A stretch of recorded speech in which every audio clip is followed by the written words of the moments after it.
आपल्याला आपण हक्काचे पैसे मागतोय, आपण हक्काच्या पैशासाठी मांडतोय.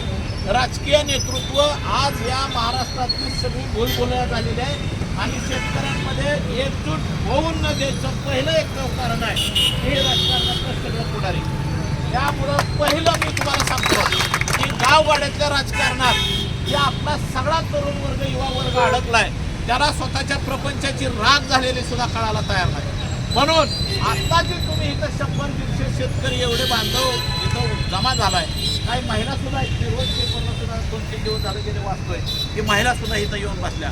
काय महिलांनी तर वाईट आशा दिल्या की आम्ही आयुष्यात कधी इथं रस्त्यावर येऊन सुद्धा आम्ही कधी बसलेलो नाही. चांगल्या घरातल्या सगळ्या महिला कंपन्या की आज आपल्याला आपल्या घरच्यांना सुद्धा इथं येऊन आज शासनाकडे न्याय मागावा लागतो.